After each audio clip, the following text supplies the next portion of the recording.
أعوذ بالله من الشيطان الرجيم. بسم الله الرحمن الرحيم. تبارك الذي جعل في السماء بروجا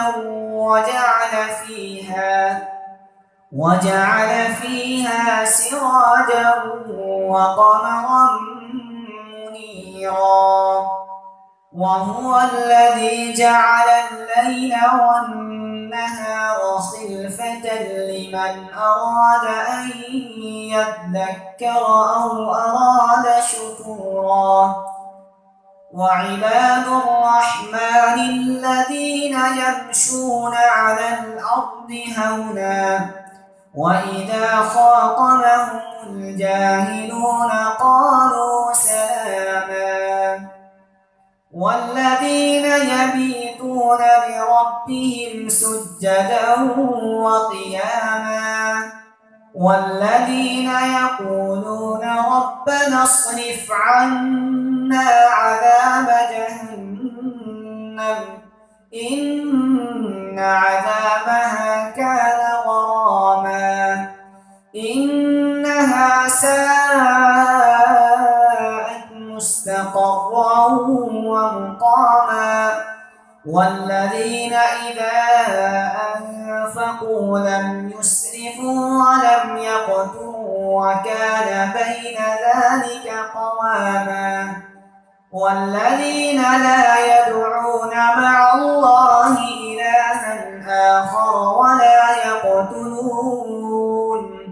ولا يقتلون النفس التي حرم الله إلا بالحق ولا يزنون، ومن يفعل ذلك يلقى أثاما يضاعف له العذاب يوم القيامة ويخلد فيه مهانا إلا من تاب وآمن وعمل عملا صالحا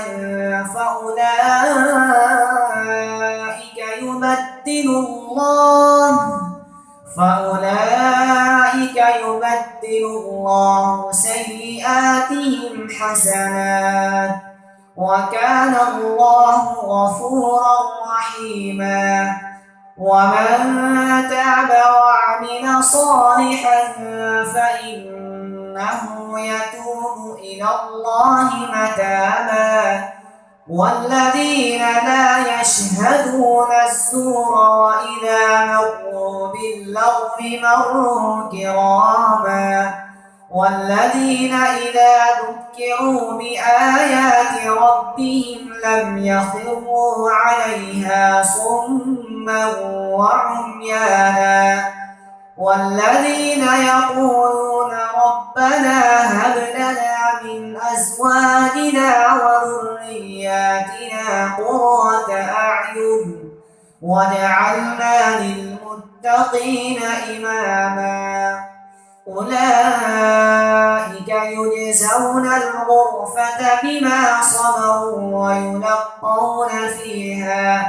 ويلقون فيها تحية وسلاما خالدين فيها حسنت مستقرا ومقاما.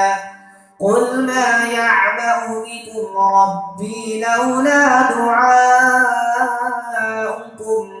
فقد كذبتم فسوف يكون لزاما. صدق